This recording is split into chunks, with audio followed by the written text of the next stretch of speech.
No sé qué tan informados estén acerca de lo que está sucediendo en Medio Oriente, pero las cosas se van intensificando cada vez más. Israel ya no está luchando en un solo frente, ya no está enfrentando solamente a Hamas en la franja de Gaza, sino que ahora también está enfrentando al grupo terrorista Hezbollah en el norte, en el Líbano y en Siria. Y como era de esperarse, las protestas en todo el mundo cada vez son mayores en contra de la nación de Israel, como si ellos hubiesen iniciado o provocado esta guerra. Los actos perpetuados el 7 de octubre por parte de Hamas fueron realmente inhumanos, realmente crueles. Lo que ellos hicieron, mataron, quemaron, descuartizaron bebés, niños, jóvenes, adultos, ancianos. Pero para mucha gente alrededor del mundo eso no importa mucho. Lo que importa o preocupa a mucha gente es lo que está sucediendo ahora, la respuesta de Israel, como si Israel debiera soportar lo que pase con ellos, como que si debiera soportar que maten su gente y no hacer nada.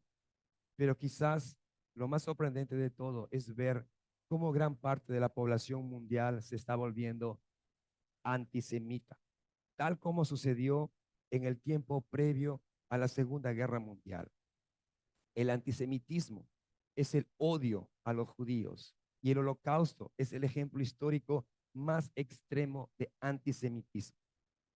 Yo considero que es importante saber, estar enterado de lo que sucede lo que sucede en el mundo. El saber las cosas hace que nos preparemos mejor ante lo que podría venir. Un teólogo muy influyente del siglo XX, Karl Barth, dijo que los cristianos deberíamos tener la Biblia en una mano y el periódico en la otra. Es decir, debemos leer la Biblia, pero al mismo tiempo estar informado de las noticias, porque solamente así podemos saber o conocer mejor los tiempos. Voy a tratar por algunas semanas temas concernientes con el pueblo de Israel. Durante la semana o varios días, no desde el lunes, sino que desde antes, estuve orando sobre qué tema tocar y pensé hablar el día de hoy acerca de Gog y Magog, Ezequiel capítulo 38 y 39, pero luego pensé que debería tocar los capítulos anteriores, el contexto, para poder entender mejor eh, los capítulos 38 y 39. Así que el día de hoy voy a hablar acerca del retorno de Israel a su tierra y la visión del Valle de los Huesos Secos. Y el siguiente tema, en el siguiente tema veremos la invasión de Gog y Magog. El tema de hoy lo he titulado El renacimiento de Israel y su reunión como una nación. Antes de leer el pasaje, algo importante que debemos saber es que antes que la tierra de Israel pueda ser restaurada, sus pecados pasados debían ser juzgados y perdonados. Leamos lo que le dijo Dios al profeta Ezequiel. Vayamos a Ezequiel capítulo 36, versículos 1 y 2. Vamos a leer muchos pasajes, hermanos. Quiero que estén atentos y es un poquito más larga la prédica de lo usual, pero estamos cubriendo dos capítulos enteros. Ezequiel capítulo 36, versículos 1 y 2. Y tú, hijo de hombre, Dios le está hablando al profeta Ezequiel, y tú, hijo de hombre, profetiza a los montes de Israel y di, montes de Israel, oigan la palabra del Señor. Así dice el Señor Dios, por cuanto el enemigo ha dicho contra ustedes, ajá, y también dijo, las alturas eternas han pasado a ser posesión nuestra. Cuando habla acerca de las alturas eternas, se está refiriendo a los montes. Así que los enemigos de Israel estaban diciendo, los montes de Israel nos pertenecen ahora, son nuestra posesión. Por si alguien no sabía, en Israel habían varios montes. Incluso la misma ciudad de Jerusalén estaba acentuada sobre un monte, sobre el monte Moriah. Moriah. Y al este del monte Moriah, donde estaba la ciudad de Jerusalén, estaba el monte de los olivos. Y más al norte estaba el monte Carmelo, estaba también el monte Gerizim en Samaria, el monte Gilboa, y habían varios montes. Así que por eso cuando habla acerca del monte de Israel, está hablando acerca de que había alturas allí en Israel. Ahora, en aquel tiempo, Edom y las naciones vecinas eran enemigos de Israel. Fíjense desde cuánto tiempo. Ellos buscaban la destrucción de Israel, buscaban dañar a Israel. ¿Y quién sería el enemigo de Israel hoy en día? Los musulmanes, el Islam. La palabra Islam significa sumisión a Dios en árabe. El Dios de los musulmanes es Alá y no es el Dios de la Biblia. En el Islam hay dos ramas o dos grupos predominantes, los sunis y los chiitas. El bastión principal de los sunis está en Arabia Saudita, mientras que los chiitas, su bastión principal es Irán. Y entre estos dos grupos no se llevan bien, más bien son enemigos, aunque son musulmanes, pero son enemigos, no se llevan bien entre estos dos grupos. Ahora, sorprendentemente, en este tiempo se han juntado los sunis y los chiitas. Jamás es un grupo suní, pero que está siendo, pero que recibe financiamiento de Irán, que son chiitas. Hezbollah, por otro lado, ellos sí son predominantemente chiitas, al igual que los Houthis en Yemen, que también es un grupo que es financiado por Irán. Ahora, Yemen, no sé si ustedes han oído, que está, o sea, más abajo, no está pegado, no es vecino de Israel, pero le acaban de declarar la guerra a Israel y ya están mandando misiles desde, o sea, de larga distancia. Conocer el origen y la agenda del Islam es importante, porque nosotros también estamos en la mira de ellos. Su plan o el plan del Islam es convertir a todo el mundo a su religión. O se convierten o mueren a espada. Eso es lo que enseña su teología. Eso es lo que enseña el Corán. Y mucha gente que son pro Hamas o pro Palestina no saben que ellos, o podría decir nosotros, somos los siguientes en línea, ya que el grupo terrorista o estos grupos terroristas musulmanes, islámicos, no solamente buscan exterminar a los judíos, sino también exterminar a los cristianos. Y si uno dijera, no, no creo eso, solamente fíjense lo que está pasando en África. La semana pasada, el misionero Jeffrey Cron estuvo aquí hablando acerca de Etiopía, de lo que estaba pasando allá, de cómo mucha gente se estaba convirtiendo al cristianismo. Y gloria a Dios por eso. Pero la persecución en Etiopía es fuertísima. El Islam ha crecido grandemente en África. Cristianos están siendo asesinados y sus casas e iglesias siendo quemadas, destruidas. Fíjense, aquí tengo un anuncio acerca del ministerio Puertas Abiertas sobre lo que está ocurriendo en Etiopía. Miren lo que dice. En algunas partes de Etiopía es peligroso convertirse al cristianismo. Cuando una persona de otra religión acepta a Jesucristo como Salvador, comienza a recibir amenaza de muerte, denuncia el pastor Johannes. Y piden oración por los cristianos de Etiopía. Ahora, fíjense en la otra foto. Estas son iglesias cristianas allá en Etiopía, de cómo es que son quemadas, de cómo es que son destruidas. Y no solamente allí, sino que en muchos lugares del África. Ahora, otra cosa que debemos saber también es de que el Islam es la religión de mayor crecimiento en el mundo ahora mismo. Veamos los versículos 3 y 4, Ezequiel 36, 3 y 4. Por tanto, le dice Dios al profeta Ezequiel, profetiza y di, así dice el Señor Dios, porque los han asolado y aplastado por todos lados para que fueran posesión de las demás naciones. A ustedes los han hecho el blanco de la habladuría y de la calumnia del pueblo. Por tanto, montes de Israel, oigan la palabra del Señor Dios. Así dice el Señor Dios a los montes y a las colinas, a las barrancas y a los valles, a las ruinas desoladas y a las ciudades abandonadas que han venido a ser presa y escarnio de las demás naciones alrededor de Israel. Pero fíjense lo que dice. Está hablando, está describiendo la tierra, cómo se encontraba en aquel momento, desolada y sus ciudades destruidas, abandonadas. Esa era la situación de esta tierra, cuando sabemos que la tierra de Canaán era una tierra sumamente fructífera, que el Señor incluso lo llamaba una tierra donde fluía leche y miel.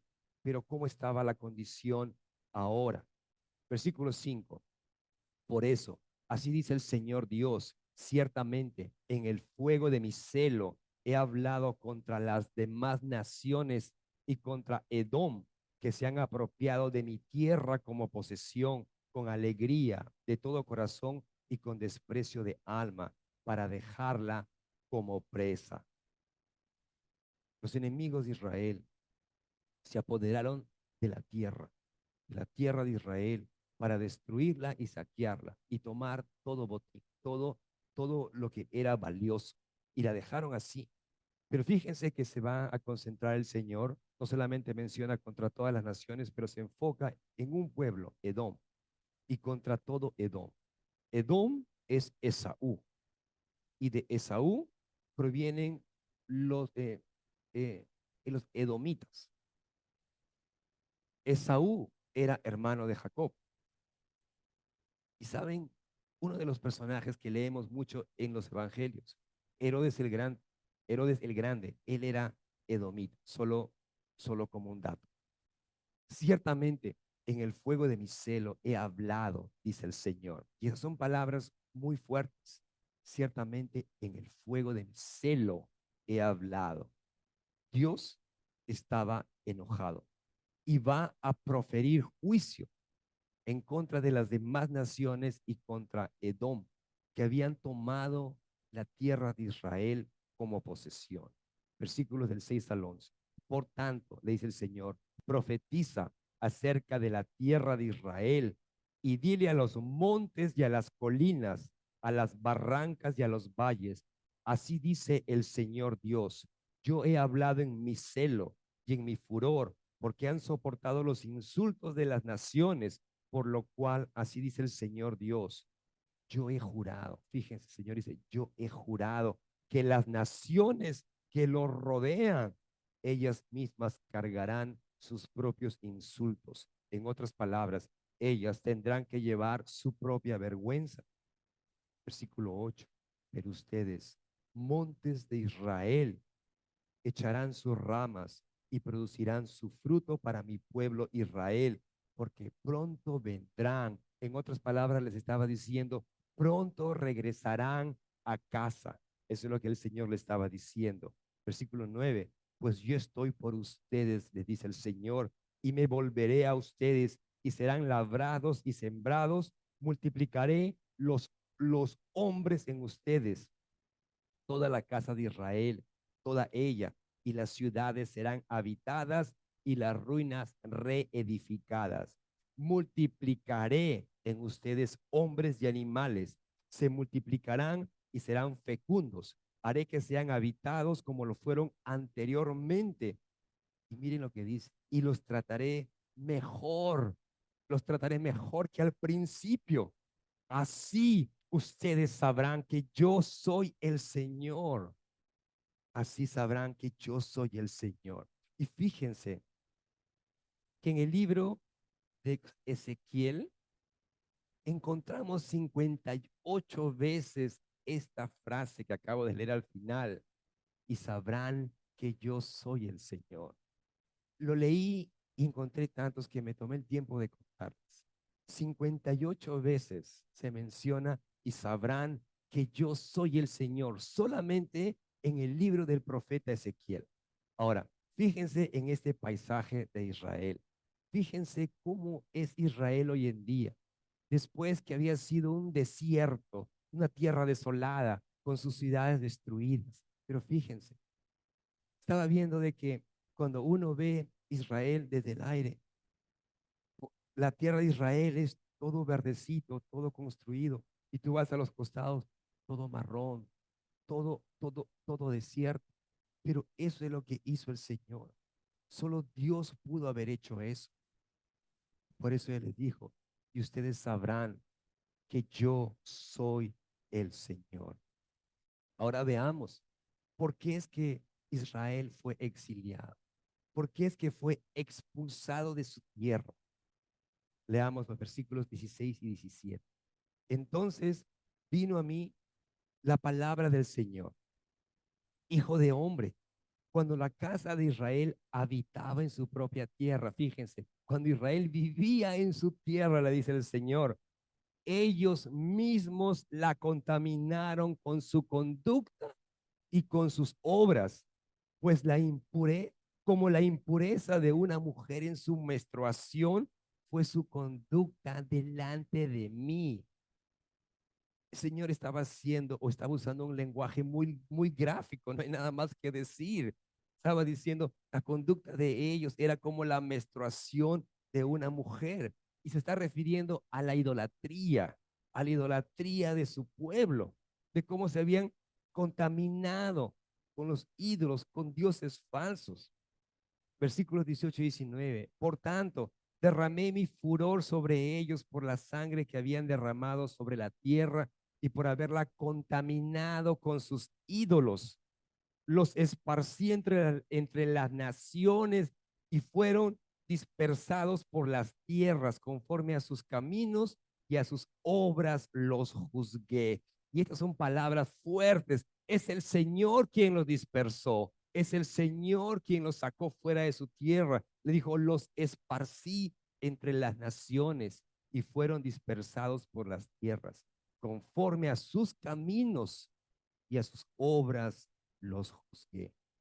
Y aquí el Señor está hablando acerca de la diáspora, acerca de la dispersión como juicio por su mala conducta, por su juicio, por su mala manera de vivir. Esta es la primera diáspora. Años más tarde, muchos años más tarde, sucedería una diáspora mucho mayor, en el año 70 después de Cristo, cuando la ciudad de Jerusalén va a ser destruida por el general romano Tito y también el templo. Versículo 20.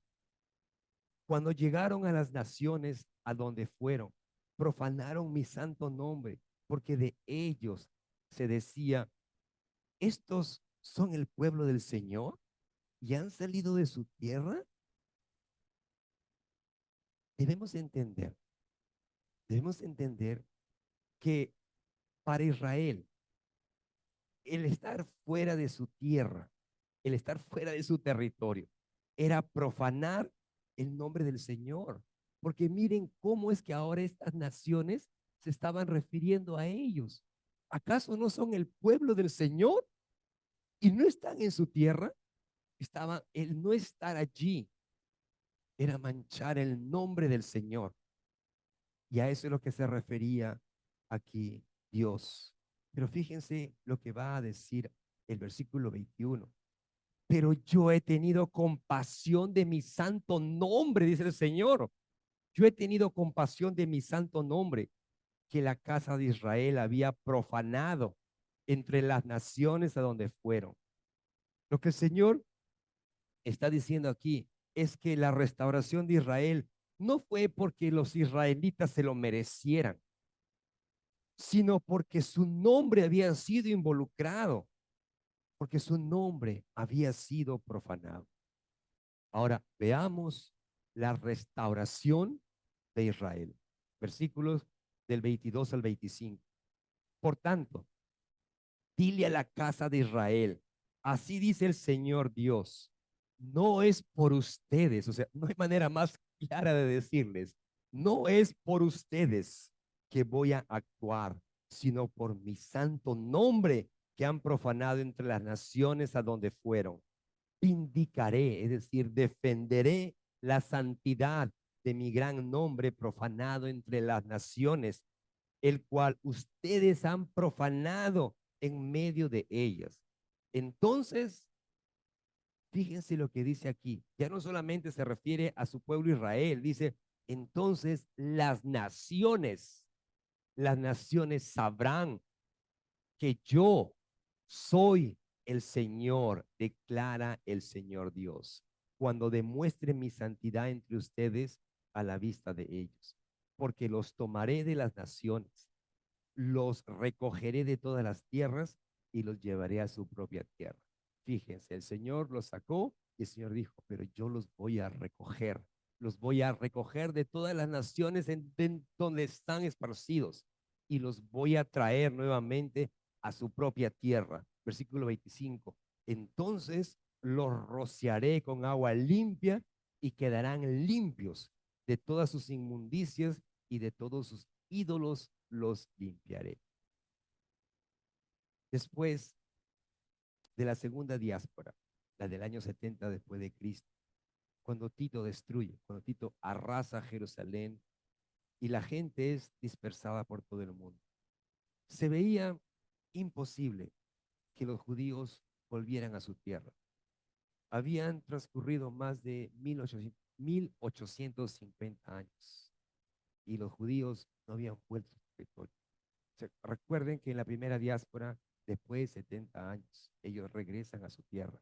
70 años, era bastante tiempo, pero no a comparación de casi 1900 años que estuvieron dispersados por todo el mundo. Así que parecía casi imposible que eso sucediera. Pero fíjense que había una profecía en Isaías 66, donde el profeta Isaías dice, ¿puede una nación nacer en un solo día? ¿Acaso ha surgido un país en un solo momento? Antes de 1948, eso era una incógnita. La gente decía, no podemos tomar esta profecía de manera literal. Ellos decían, no podemos. Debemos interpretar esta profecía de manera espiritual, porque había pasado tanto tiempo ya. Era imposible para la gente en su propio razonamiento pensar que Israel podría volver a ser nación. Pero tal como estaba profetizado, sucedió. Israel llegó a nacer como nación en un solo día, un 14 de mayo de 1948, a las 4 de la tarde. El líder judío David Ben Gurión, delante de 400 personas, delante de líderes religiosos, dirigentes políticos y periodistas de todo el mundo, leyó las siguientes palabras históricas. Ahí las tengo en pantalla. Este derecho es el derecho natural del pueblo judío de ser dueño de su propio destino, como todas las otras naciones. Es un estado soberano propio. Por consiguiente, estamos reunidos aquí y en virtud de nuestro derecho natural e histórico y basados en la resolución de la Asamblea General de las Naciones Unidas, proclamamos el establecimiento del Estado judío en Eretz Israel, que será conocido como el Estado de Israel. Israel nació en un solo día, tal como estaba profetizado. Los judíos que estaban dispersos alrededor del mundo comenzaron a volver a su tierra. De todos los países comenzaron a volver a la tierra de Israel. Pero Dios estaba detrás de todo eso. Recuerden lo que el Señor había dicho, los recogeré de todas las tierras y los llevaré a su propia tierra. Versículos 26 y 27. Fíjense lo que les dice. Además, les daré un corazón nuevo y pondré un espíritu nuevo dentro de ustedes, hablándole a Israel. Quitaré de su carne el corazón de piedra y les daré un corazón de carne. Pondré dentro de ustedes mi espíritu y haré que anden en mis estatutos y que cumplan cuidadosamente mis ordenanzas. Pregunto, ¿están haciendo eso hoy en día? No. ¿Lo harán? Sí, pero todavía no. Dios les promete un nuevo corazón y un nuevo espíritu. Y aquí estamos hablando del proceso de regeneración que Dios realiza en las personas que aceptan a Cristo como su Señor y Salvador. Pero antes de realizar esto, de poner su espíritu en ellos, es decir, en Israel, en la gente de Israel, y hacer que anden en sus estatutos y ordenanzas, Dios primeramente tenía que reunirlos, traerlos nuevamente a su tierra. Y eso sucedió en 1948. Y lo demás, la otra parte de la profecía, está por venir, queridos hermanos. Versículo 28.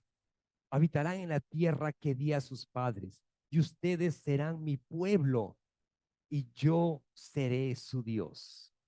¿Esto último ya sucedió? No. ¿Sucederá? Sí, por supuesto. Y fíjense que el resultado de la regeneración de la nación de Israel será así. En primer lugar, punto por punto, lo vemos. Su permanente ocupación en la tierra. Eso lo vemos aquí en la primera parte del versículo 28. Habitarán en la tierra que di a sus padres. Vivirán permanentemente, ocuparán permanentemente su tierra. Segundo punto, tendrán una relación de pacto con Dios. Eso está en la segunda parte del versículo 28. Y ustedes serán mi pueblo y yo seré su Dios. Eso aún no ha pasado. Tercer punto, protección contra la recaída en idolatría. Eso lo leeremos en el versículo 29 a continuación. Cuarto punto, la abundante provisión de cada necesidad. Y último punto, autohumillación y arrepentimiento a causa del pecado pasado. Todo esto va a suceder. Y cuando este último punto sucede es cuando el Padre le dirá al Hijo, ve por ellos. Fíjense lo que dice Oseas capítulo 5, versículo 15. Me iré y volveré a mi lugar hasta que reconozcan su culpa, les dice. Me iré y volveré a mi lugar hasta que ustedes, hablando al pueblo de Israel, hasta que ustedes reconozcan su culpa y busquen mi rostro en su angustia, en su angustia. Me buscarán con diligencia. Y ese es el propósito de la aflicción, de la tribulación.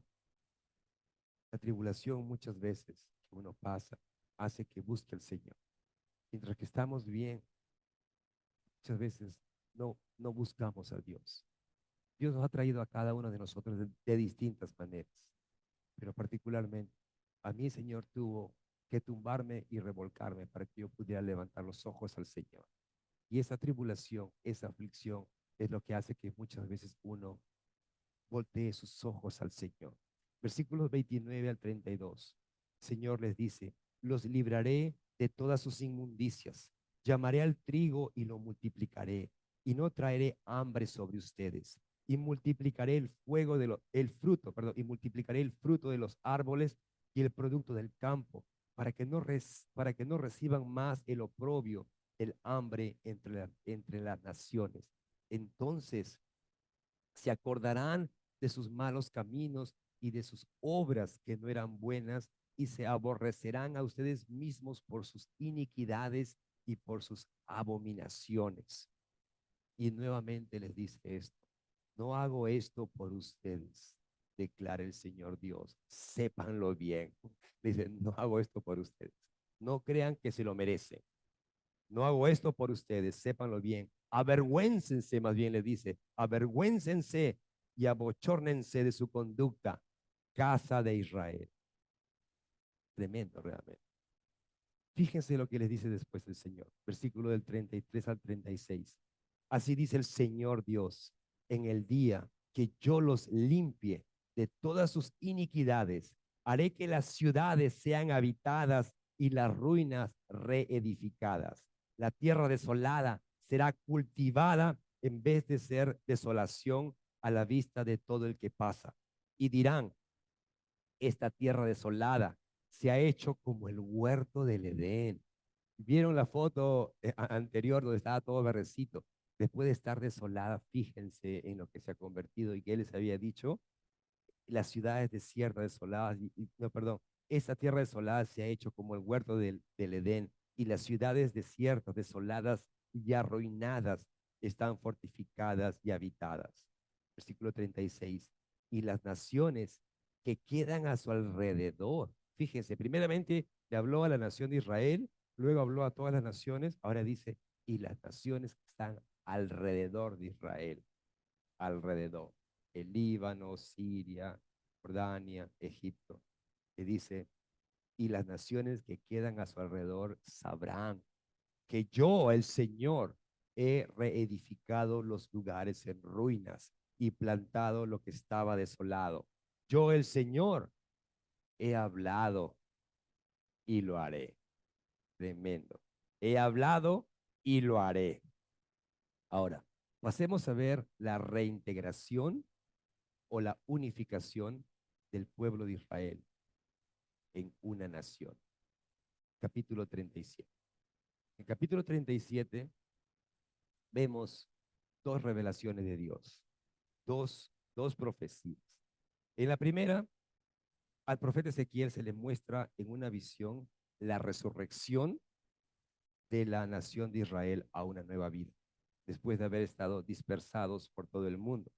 En la segunda visión, a Ezequiel se le da la orden de mostrar por medio de un acto simbólico la reunión del reino dividido en una sola nación bajo un solo rey.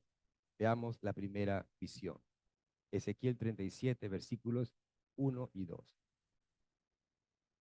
La mano del Señor vino sobre mí y me sacó en el espíritu del Señor y me puso en medio del valle que estaba lleno de huesos. Él me hizo pasar alrededor de ellos y vi que eran muchísimos sobre la superficie del valle y estaban muy secos, muy secos. Aquí estamos hablando de una visión que tuvo el profeta Ezequiel, ¿eh? Una visión. Y no fue la única, porque en el capítulo 8 había tenido otra visión de parte de Dios. Pero aquí Ezequiel va a decir, la mano del Señor vino sobre mí y me sacó en el espíritu, es decir, su espíritu, o sea, el Señor lo sacó en el espíritu y lo llevó en una visión, estamos hablando, en una visión, y lo va a llevar a un valle que estaba lleno de huesos. Veamos los versículos 3 y 4. Y me preguntó, hijo de hombre, ¿vivirán estos huesos? Y la respuesta que da Ezequiel, yo creo que todos hubiésemos dicho, Señor, tú lo sabes, o sea, Señor, ¿cómo voy a saber, Señor? Tú sí lo sabes, Señor, tú lo sabes. Entonces me dijo, profetiza sobre estos huesos y diles, huesos secos, oigan la palabra del Señor.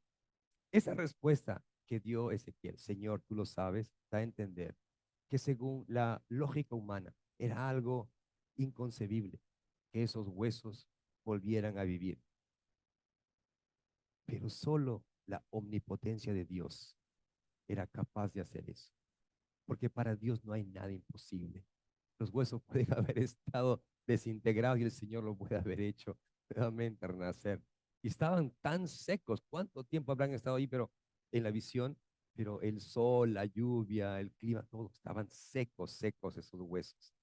Y fíjense que dice que el valle estaba lleno de huesos, no de esqueletos, o sea, no es que estaba un esqueleto acá, un esqueleto, no, no, no, sino que estaban dispersos, los huesos, un hueso acá, otro hueso acá, la mano allá, el pie, o sea, estaban así, todo dispersos, estaban dispersos y estaban muy secos. Y el Señor le dice a Ezequiel, profetiza sobre ellos y diles, huesos secos, estaban muertos los huesos secos, oigan la palabra del Señor. Versículos 5 y 6. Así dice el Señor Dios a estos huesos. Voy a hacer que en ustedes entre espíritu y vivirán. Y pondré tendones sobre ustedes, haré crecer carne sobre ustedes, los cubriré de piel y pondré espíritu en ustedes y vivirán y sabrán que yo soy el Señor. La palabra hebrea, ruach, significa aliento o espíritu. En algunas versiones dice, y pondré espíritu sobre ustedes.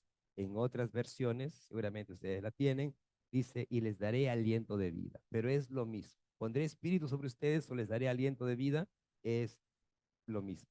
Versículo 7, del 7 al 9. Profeticé pues, dice el profeta Ezequiel, profeticé pues como me fue mandado. Y mientras yo profetizaba, hubo un ruido y luego un estremecimiento y los huesos se juntaron, cada hueso con su hueso. O sea, tanto hueso, pero cada hueso con su hueso. O sea, increíble. Y mire que había tendones sobre ellos. Creció la carne y la piel los cubrió, pero no había espíritu en ellos. Estaban muertos. No había espíritu en ellos. Entonces, él me dijo, profetiza al espíritu, profetiza, hijo de hombre, y dile al espíritu, así dice el Señor Dios, ven de los cuatro vientos, oh espíritu, y sopla sobre estos muertos y vivirán. Y mientras que el profeta Ezequías estaba profetizando a estos huesos secos, dice que se oyó un ruido y un estremecimiento, es decir, como que tembló. Y es posible que ese ruido y ese movimiento de la tierra fue debido a que, imagínense, tantos huesos todos moviéndose, de ruido, todo se comenzaba a mover, tremendo ruido y comenzó a temblar, ¿no? Y luego que los huesos se juntaron, estos huesos comenzaron a ser revestidos de tendones, carne y piel, pero aún no tenían aliento de vida. No había espíritu en ellos. Y el Señor le va a decir a Ezequiel que profetice para que venga espíritu sobre ellos y vivan. Ahora, es verdad que esta profecía tuvo su cumplimiento parcial cuando a los judíos se les permitió regresar a su tierra después de haber estado cautivos en Babilonia por 70 años. Pero esta profecía tendrá su, tendrá su cumplimiento total, su cumplimiento completo en el futuro y quizás en un futuro cercano. Y fíjense, hermanos, nosotros vivimos en una época en el que somos testigos que esta profecía se está cumpliendo. Israel ha retornado a su tierra después de 1900 años. La nación de Israel renació después de haber estado muerta. Y cuando parecía imposible que eso sucediera, se dio el milagro, se cumplió la profecía. Y solo Dios pudo haber hecho eso. Solo Dios pudo haber hecho eso. Versículo 10. Y profeticé como él me había ordenado. Y el Espíritu entró en ellos y vivieron y se pusieron en pie un enorme e inmenso ejército. Ahora, acordémonos que estamos en la visión. Él ha visto toda la visión, ha visto el inicio, o sea, él no sabe los tiempos, ve el resultado, porque él está viendo en su visión lo que sucede, cómo es que se juntan los huesos, cómo es que se cubre de tendones, carne, de piel, y después viene el espíritu. Así que vamos a ver eso mientras seguimos avanzando en el tema. Ahora vamos a ver la explicación de la visión, porque a veces podemos decir, sí, pero no, pero esos huesos es la iglesia o podría ser otra cosa, pero no creo que sea, no creo que sea Israel. Muy bien. Veamos la explicación que da Dios, no nosotros, ¿ok? Lo que Dios dice. Versículo 11. Entonces él me dijo, hijo de hombre, estos huesos, ¿qué dice? Son la casa de Israel. ¿Qué está diciendo? Son la casa de Israel, ¿ok? No podemos decir que son otra cosa. Son la casa de Israel. Ellos dicen, nuestros huesos se han secado y nuestra esperanza ha perecido. Estamos completamente destruidos. Versículos del 11 al 14. Por tanto, profetiza y diles, así dice el Señor Dios, voy a abrir sus sepulcros y los haré subir de sus sepulcros, pueblo mío, y los llevaré a la tierra de Israel y sabrán que yo soy el Señor cuando abra sus sepulcros y los haga subir a ustedes de sus sepulcros, pueblo mío. Pondré mi espíritu en ustedes y vivirán y los estableceré en su tierra. Entonces sabrán que yo, el Señor, he hablado y lo he hecho, declara el Señor. Cuando el Señor dice, voy a abrir sus sepulcros y los haré subir de sus sepulcros. Dios no está hablando aquí de la resurrección corporal de los individuos cuando el Señor Jesucristo regrese por segunda vez, sino que está hablando acerca de la nación de Israel que estaba enterrada en medio de las naciones del mundo. Y miren lo que les dice el Señor en el versículo 14. Pondré mi espíritu en ustedes y vivirán y los estableceré en su tierra. Entonces sabrán que yo, el Señor, he hablado y lo he hecho, declara el Señor. Y esto ya ocurrió. Los estableceré en su tierra y vivirán y sabrán que el Señor que yo, el Señor, he hablado y lo he hecho. Ahora, veamos la señal de la reunión o la unificación de ambos reinos, es decir, el reino del norte y el reino del sur, Israel y Judá. Versículos del 15 al 17. Y vino a mí la palabra del Señor. Tú, hijo de hombre, toma una vara y escribe en ella. Para Judá y para los israelitas, sus compañeros, toma luego otra vara y escribe en ella. Para José, la vara de Efraín y para toda la casa de Israel, sus compañeros. Versículo 17. Júntalas, júntalas la una con la otra en una sola vara, para que sean una sola en tu mano. El reino de Israel fue dividido tras la muerte de Salomón en el año 930 antes de Cristo. Judá era la tribu principal del reino del sur, mientras que en el reino del norte Efraín era la tribu principal. Y a lo largo del Antiguo Testamento el nombre Efraín solía utilizarse para referirse al reino del norte. Decían, el reino de Efraín era el reino del norte, porque era la tribu principal, la más grande, la más fuerte. Jeroboam gobernó el reino del norte desde su capital, Samaria. Pero no mucho tiempo después de haber asumido el trono, Jeroboam se desvió de los caminos del Señor y desvió a todo el reino del norte hacia la idolatría. Pero los levitas y los sacerdotes que estaban en el reino del norte y que deseaban mantenerse fieles al Señor, se mudaron al reino del sur, donde gobernaba el hijo de Salomón, Roboam. Leamos lo que dice Segunda de Crónicas, capítulo 11, versículos del 13 al 17. Fíjense lo que dice el inicio. Y los sacerdotes y los levitas, sacerdotes y levitas, que estaban en todo Israel, se pasaron a él desde todos sus distritos, porque los levitas dejaron sus tierras de pastos y sus propiedades y vinieron a dónde, dice, a Judá y a Jerusalén. Los levitas y sacerdotes que estaban en el reino del norte dijeron, no podemos estar acá, porque este hombre, este rey se ha desviado, no vamos. Y se fueron a Judá, al reino del sur. Sigamos leyendo. Pues Jeroboam y sus hijos los habían excluido de servir al Señor como sacerdotes. Versículo 15. Y Jeroboam designó sus propios sacerdotes para los lugares altos, para los demonios. Fíjense lo que dice.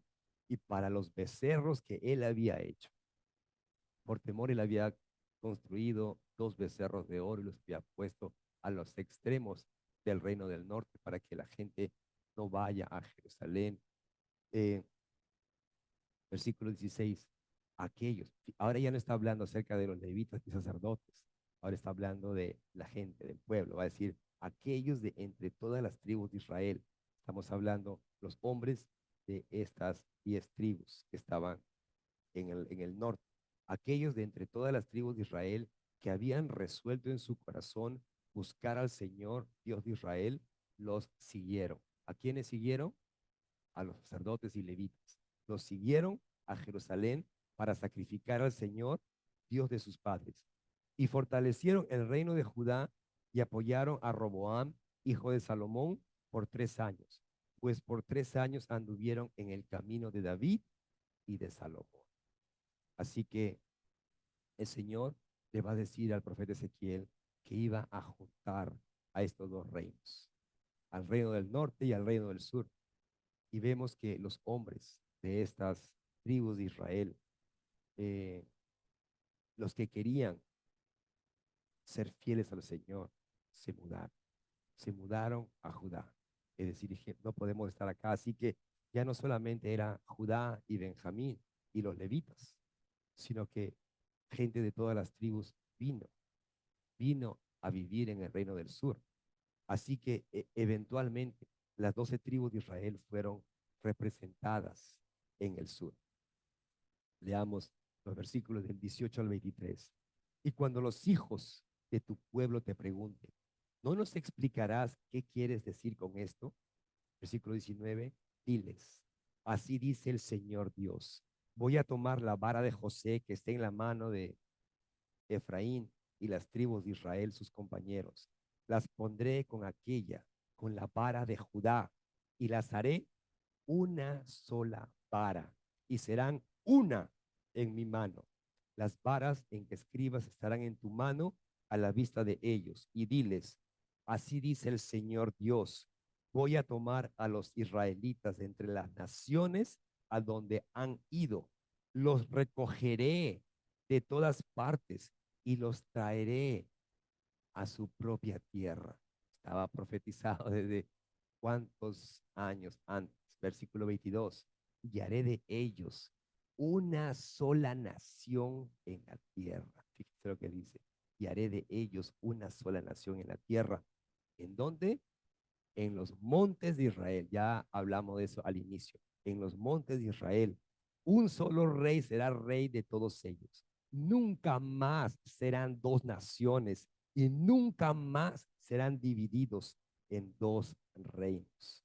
No se contaminarán más con sus ídolos, ni con sus abominaciones, ni con ninguna de sus transgresiones, sino que los libraré de todos los lugares en que pecaron y los limpiaré, y ellos serán mi pueblo y yo seré su Dios. Ahora, esto todavía no se ha cumplido, no se ha cumplido. En Israel todavía hay mucha incredulidad, a pesar de todo lo que ellos han visto, a pesar de todo lo que Dios ha hecho por ellos. Veamos un poco de historia. Horas antes que Israel proclamara su independencia, el 14 de mayo de 1948, los ejércitos de varias naciones, Egipto, Jordania, Siria, Líbano, Irak y Arabia Saudita, invadieron el país, invadieron Israel. Israel no estaba preparado, no tenía armas, solo tenían horas de ser nación. Pero a pesar de eso, vencieron a estas naciones que vinieron en contra de ellos. Y la pregunta es, ¿cómo? ¿Cómo es que los vencieron? Dios obró de manera sobrenatural y derrotó a los enemigos de Israel. Pero no fue la única guerra que ellos enfrentaron. Años después se produjo otra guerra, la Guerra de los 6 días, en 1967.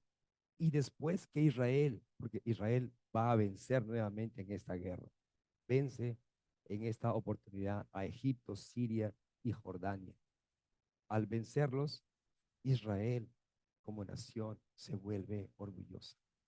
Ellos pensaron que ellos eran quienes habían derrotado a estos ejércitos y se sentían invencibles.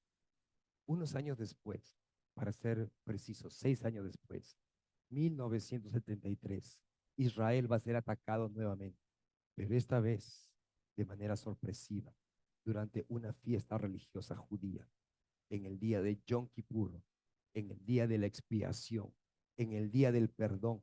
Y de ahí viene el nombre de esta guerra, la guerra de Yom Kippur. Los judíos estaban completamente sorprendidos, no esperaban el ataque y su actitud cambió tremendamente porque se dieron cuenta que esta vez no podían vencer, que esta vez no podían escapar de, de este peligro. Estaban en una tremenda desventaja numérica. Las fuerzas o el ejército egipcio que venía del sur había ingresado ya a territorio israelí. Estaban a kilómetros de Tel Aviv y por el otro lado el ejército sirio había llegado a los altos del Golán, que hoy en día es Cisjordania. y estaban en el Golán. Podían ver al ejército sirio acá, podían ver al ejército egipcio acá, y ellos estaban impactados. Sabían que estaban perdidos. Ellos habían pensado hasta ese entonces que eran invencibles, pero ahora su ejército estaba retrocediendo, lo estaban haciendo retroceder y no había manera de poder detenerlos. Y en ese momento Dios intervino y causó que el ejército sirio se detuviera, lo mismo que el ejército egipcio. Sus tanques se malograron. Y esto cuando uno ve o lee la historia de las guerras actuales de Israel, uno ve los testimonios que ellos cuentan. Ellos no simplemente sorprendidos. Sus tanques se malograron, sus aviones no despegaban. Dios detuvo el avance de estos ejércitos. Y fue allí que el pueblo de Israel comenzó a reconocer que algo sobrenatural había sucedido, porque ellos estaban sin salida, estaban perdidos, estaban cerca del exterminio y ellos lo sabían. 50 años después, Israel ha vuelto a ser sorprendido. Y en el mismo día, o mejor dicho, un día después del día de Yom Kippur, 50 años después, y esa es la guerra que están enfrentando en este momento. Y quizás es la guerra más peligrosa que están enfrentando, porque ahora los armamentos y todo es muy diferente, ya no es como antes. Israel, hablando del pueblo de Israel, de la gente, en su mayor parte es una nación secular. Ese volverse hacia Dios todavía está pendiente. Y fíjense que ese volver hacia Dios podría ser precipitado por una amenaza aún mayor que la guerra de Yom Kippur. Y en el siguiente tema que voy a compartir, vamos a ver los capítulos 38 y 39, eh, eventos que podrían provocar que ese avivamiento espiritual suceda en Israel y ellos volteen su corazón hacia el Señor. Así que no se pierdan los siguientes temas, hermanos. Realmente, y pueden creer de que es el Señor quien me explica. No es que yo estoy leyendo un montón de pasajes y lo mismo, una profecía increíble. Los judíos todavía no han sido limpiados, todavía no pueden ser considerados como que tienen comunión con Dios. Así que esta porción del capítulo 37 todavía está por cumplirse, lo cual es obvio por lo que dice el versículo 24 en adelante. Leamos, versículos del 24 al 28. Mi siervo David será rey sobre ellos, y todos ellos tendrán un solo pastor. Andarán en mis ordenanzas y guardarán mis estatutos y los cumplirán. Habitarán en la tierra que di a mi siervo Jacob, en la cual habitaron sus padres. En ella habitarán ellos y sus hijos y los hijos de sus hijos para siempre. Y mi siervo David será su príncipe para siempre. Haré con ellos un pacto de paz. Eso todavía no se ha dado. Será un pacto eterno con ellos. Dios firmará un pacto de paz con su pueblo, con el pueblo de Israel, y los estableceré, los multiplicaré y pondré mi santuario en medio de ellos para siempre. Mi morada estará también junto a ellos y yo seré su Dios y ellos serán mi pueblo. Y las naciones, fíjense lo que dice, y las naciones sabrán que yo, el Señor, santifico a Israel cuando mi santuario esté en medio de ellos para siempre. Cuando el texto dice mi siervo David, se refiere a nuestro Señor Jesucristo. Él es quien reinará sobre su pueblo, sobre Israel para siempre. Y la frase hijo de David es un título mesiánico. Jesús es el descendiente directo de David, el rey de Israel. Una buena porción, queridos hermanos, del capítulo 37 ya se ha cumplido. Israel ya existe como una nación y nosotros somos testigos de eso. Israel ha vuelto a su tierra. Así que estamos en el capítulo 37 en lo que respecta a la profecía bíblica. Y las cosas que aún faltan por cumplirse se darán. Y quizás más pronto de lo que nosotros nos podamos imaginar. Pero fíjense que hay un segmento en la iglesia hoy en día que ha descartado a Israel. Hay un segmento en la iglesia que dicen que la iglesia es Israel y que las promesas hechas al pueblo de Israel ahora le pertenecen a la iglesia. Afirman que Israel, que Dios ya ha terminado con Israel como nación. Y desafortunadamente esa enseñanza ha creado, incluso dentro de la iglesia, antisemitismo. Hay muchos hermanos que están en contra de Israel. Dios no ha desechado a Israel. Dios tiene planes para el pueblo de Israel. El apóstol Pablo dijo en Romanos 11, ¿acaso ha desechado Dios a su pueblo? Y él responde, de ningún modo, porque yo también soy israelita, dice el apóstol Pablo, descendiente de Abraham, de la tribu de Benjamín. Dios no ha desechado a su pueblo, al cual conoció con anterioridad. Tomar esa posición que Israel ha sido desechado por Dios y que ahora las promesas hechas a Israel le pertenecen a la iglesia, es lo que se conoce como la teología del reemplazo.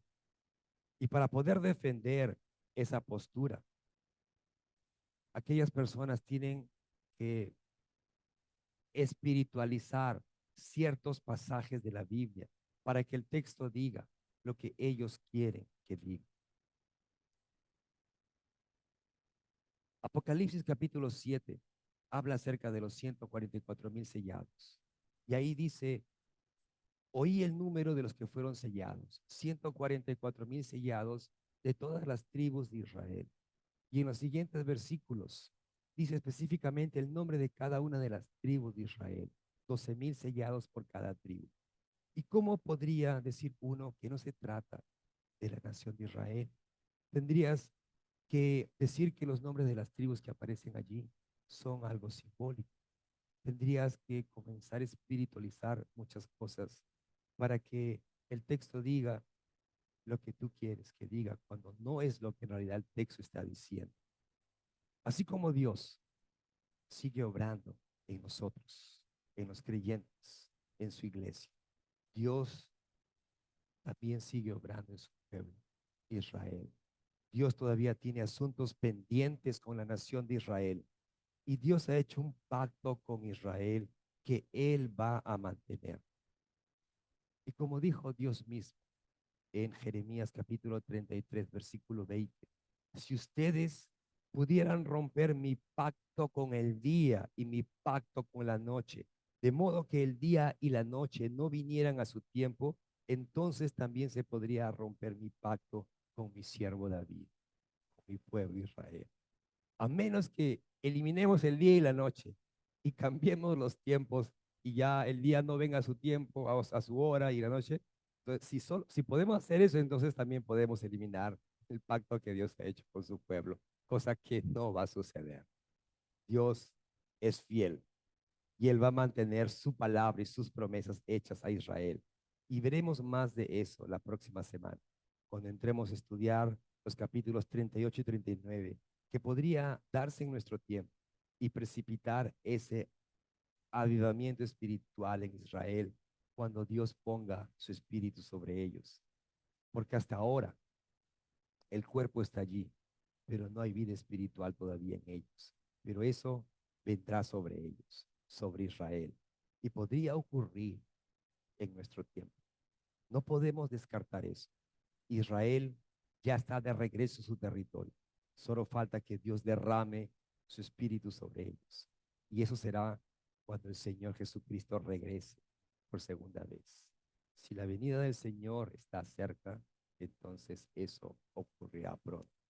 Pero nosotros, como hijos de Dios, como la iglesia de Cristo, sabemos lo que nos espera Así que debemos estar preparados en todo tiempo.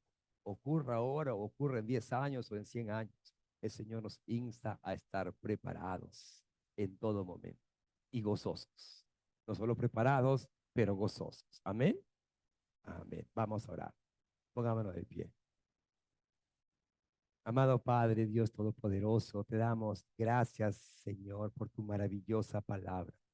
Amado Padre, mientras miramos el mundo el día de hoy, vemos las cosas que fueron profetizadas para la nación de Israel hace 2500 años, cosas que se están cumpliendo y nos quedamos asombrados, nos quedamos maravillados de todo lo que tú haces, porque lo que tú hablas, tú lo haces, Señor. Y eso nos lleva simplemente a rendirnos ante ti y adorarte, Señor.